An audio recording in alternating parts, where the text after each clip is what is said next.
Okay, so I'm going to give a brief talk really on the change in the way that we have delivered donation conversations in Wales, particularly around, we had opportunity to reflect on how the legislation has impacted our donation conversations, and I admitted earlier on that we'd got some things wrong. So very much the lens of this conversation will be about just the donation conversation, but we'll throw some legislation in there anyway. Okay, so just a little bit of historical context from the UK. We had a medically driven donation program kind of in the pre-2000s. Very much the doctor in the hospital would approach the family about organ donation. If they got a positive response, they would ring the donor transplant coordinator and would set the program moving on from there. But in the mid-2000s, we had these two ladies not join the organisation, we kind of commissioned working with them, called Margaret Verbal, Judy Worth. They're two ladies from Kentucky who came to give NHS Blood and Transplant a bit of a masterclass on organ donation conversations based on their own experience. One of them was a donor family wife, and her speciality is around donation conversations. And it provided us with a framework and a structure in which we as specialist nurses for organ donation could approach families and really explore what was going on in that whole scenario, not just accepting an answer as it is giving straight off. And I'll go into why that is in a minute, but we worked with those for about a decade, and they provided us with so much information, so much structure, and actually provided us with the confidence and courage to enter these conversations and really support our families in the best possible way. But all good things have to end, and we acquired some knowledge from Verbal and Worth, but in the end, in 2011-12, we ended that contract with them, and we brought all our education and training in-house. So we developed a cohort of specialist nurses for organ donation with an educational background. We trained them up to go to university to be teachers, educationalists, and we brought all that training in-house. And we had all that acquired knowledge from Verbal and Worth, which was great, but we were now in a position to take our own path and try some new things as well. And that provided us with some great opportunities. So we with credit to NHS Blood and Transplant, they will try new things and they'll test it and they'll take risks and understand that some things fail and some things work. But without trying new things, you'll never really know.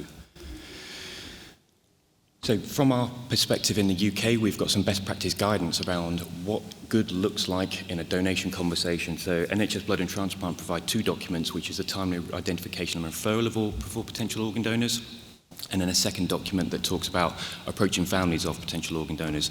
But crucially, we have an entity in the NHS called the National Institute for Health and Clinical Excellence. They are an independent body within the NHS that tells the NHS what good looks like. It sets best standard guidance, and in their protocol 135 organ donation, they say that the specialist nurse for organ donation must be involved in the organ donation conversation.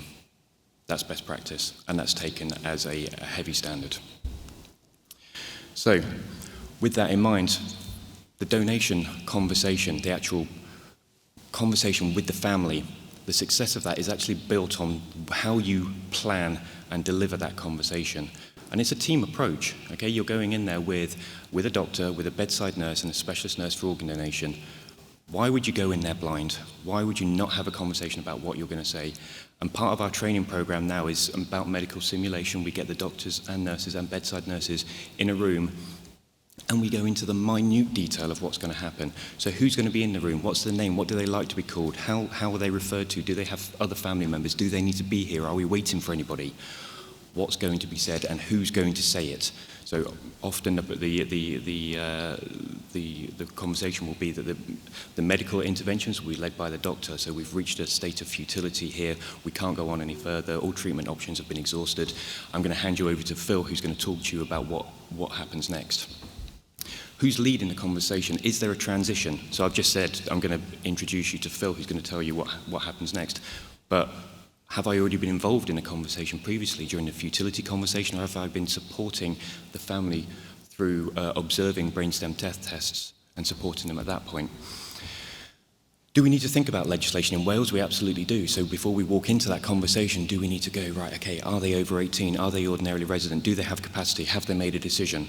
We need to answer those questions because you don't want to do something that's a little bit wrong. Making assumptions will make an ass of you, so you have to get everything out on the table before you walk into that conversation, because you only get one chance to get it right. And obviously, great teamwork requires great communication, but that's not just verbal. We always talk about, if you are not convinced that the family are ready to have this this organ donation conversation, don't have it. Don't use a crowbar and squeeze it in and force them to have the conversation if they've not readily accepted that their loved one is dead or dying. But that abort in that conversation needs to be done non-verbally. You can't go, oh, no, they're not ready yet, let's move. Okay, you have to, what cues, signals are you going to use to say, actually, they're not there yet, let's give them some more time. And that's really important, because if you force the conversation, you're doing them a disservice, because they're not in the right place to make a decision that is right for them. I presented this the other day, but this is one of the funny consequences that we have. Not funny, it's not funny at all. One of the consequences that we have in the UK is that if you don't have these planning conversations, if you don't get all this information out on the table, the family will say at some point, what happens next? And somebody will get Tourette's and they'll go, donation! And then you're in the wrong place already. Okay, so the importance of having the planning conversation underpins the success. And when I say success, I don't mean whether we're getting a yes. It means delivering that conversation properly. So I talked about some of the things that we brought everything in-house, and it allowed us to look at new opportunities. And there was a whole load of things that came out of some of the things that we really, really wanted to focus on as part of the donor family conversation, the things that have an impact, again, not just for a yes, but for a satisfactory, well-executed, well-delivered conversation with that family, so that they feel empowered and they've had all the information that they possibly require to make an informed, rational decision. So we talk about practice and trust and values and charisma and clean language, and I'm going to talk a little bit about those first. But we also introduced a professor of linguistics, and we scrutinized our language and the words we use, and I was really pleased to hear that on the panel earlier on, that words are so important. So in Wales and in the UK, we don't talk about wishes, because the scrutiny and the work that we've talked about in terms of wishes is that a wish is a fantasy. You wish to win the lottery. As a child, you wish to go to Disneyland. But if you're in your right mind and you've made a rational decision, you've chosen or you've made a decision about organ donation. Decisions and choices can change, absolutely. But if you're in your right mind, it's not a wish, it's a decision. So we do talk about decisions. But all of this stuff that's on the screen was kind of stuff that we already know, but it was best exemplified and delivered and supported when we brought in the hostage negotiator. And man, that was just mind-blowing from my perspective, because he was just amazing, articulate, and there are clear parallels between a man who goes into a war zone and me who works in a hospital. And on the face of it, it doesn't necessarily look like that. But his bread and butter is talking people off high-rise buildings or talking them off bridges. Okay, and he's getting them from one high emotional state of anxiety where they're not thinking properly, and he gets them to a point where they can have a rational discussion about what's happening with them. That sounds familiar to me, because when I introduce myself to a family, they're having the worst days of their life. They are not thinking clearly about anything at all. So we talked about all of these sorts of things. Clean language is a very, very interesting concept, and we talk about things like the echoing aspect of conversation and what we refer to as the lazy Jedi. So those of you who might be Star Wars fanatics will remember Obi-Wan Kenobi saying, these aren't the droids you're looking for. Well, in clean language and being a lazy Jedi, you echo it backwards. So you wait for the family to say, oh, I'm not really sure what we're going to do. And then you turn into Obi-Wan Kenobi and you say, oh, you're not really sure what you're going to do. And it opens up a conversation, and it allows that conversation to run and move on. We talk about charisma. It's about having presence or authority in the room, allowing that family to know that when you walk in, you know what you're talking about. You're an expert. You can convey that like that. It takes 7 seconds to create a first impression. If you don't create a good first impression, you spend the rest of your time with that person validating their opinion that you're an idiot. We talk about values, and values are really important put it in bold a little bit, because when we think about values, I'm thinking about my values. How do I want to approach this? The hostage negotiator literally shut me down. Phil, don't make this about you. This is not about you. This is about the family, what they want. If you're uncomfortable, good. Their loved one's dying. Make it about them. What's important to them? Trust and authority kind of runs in with charisma. It's about having that presence of mind, and that the family can just trust you straight away. We talk about levers as well, and again, it's what's important to that loved one. If they've raised something once, it's a concern. If they've raised it twice, you've not answered it, and they've raised it a third time, you've pissed them off and you've just lost the room. So pay attention, be cognizant, and really, really listen to what's being said. Because don't just shoehorn organ donation because that's on your agenda. You're work into their agenda. And again, practice. So practice is a really interesting thing. It's something I've been banging on about for 10 years in organ donation, because there isn't many jobs in the world where I think, oh, you can just walk in and just do it. You know, if you're a golfer, you go to a driving range. If you're a soldier, you go to the shooting range. If you're an actor, you rehearse. What do we do in organ donation, with these organ donation conversations? So there's lots and lots of theories. So practice makes perfect, right? But if you practice badly, you deliver badly. So that doesn't always work so true. Gary Player, as a golfer, used to say that the harder I practice, the luckier I get, and that's great, but I don't want to be lucky when I'm talking to a donor family, because that's just relying on things outside of my control, and it's just not good enough. Malcolm Gladwell talked about a very contentious issue, really, but around a 10,000 hour rule. You have to practice for 10,000 hours to be a world-class expert. While that's been refuted a little bit, it's an interesting concept. And it was built off the back of Kay Anders Ericsson's work around deliberate practice, putting yourself in scenarios where you can really practice under pressure.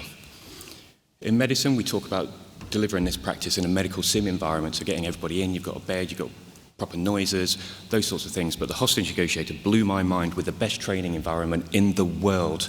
And you've got one right here. In fact, you've got one on every corner. When you're stood in your queue waiting for your Kappa Frappa Cappuccino or whatever it is that you're about to order, don't just make it a transaction. What are you going to get out of that barista? How are you doing today? Yeah, good, thank you, yeah. Find it troubling getting into town with the snow? Oh, yeah, you know, got to drop the kids off at school. Oh, you've got kids, how old are they?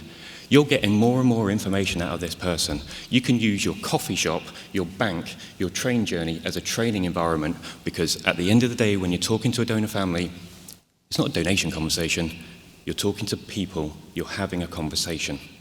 And that's the most important thing. It's not a transaction, don't make it that.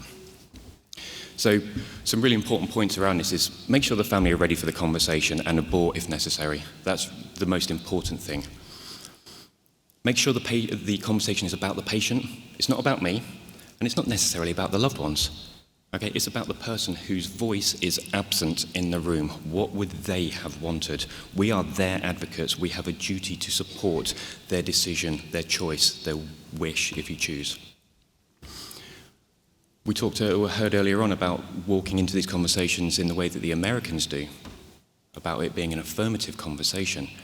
Let's be positive about this. Let's not hide behind, what do you want to happen? We have the opportunity here to save 7, 8, 9 lives.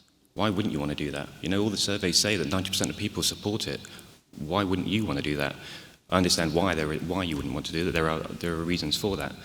But it's a unique opportunity. It is special. You have the potential to leave a legacy from your life, something that your kids, your grandkids may well be proud of. I'm sure they'll be proud of you anyway, but it's something additional. We talk about the power of silence. Sometimes we get carried away with just talking and giving information, and actually the family needs more time to process what they're hearing, because, as we demonstrated earlier on, they're not in the right place to think clearly in this scenario. So silence is one of the most powerful tools you can provide.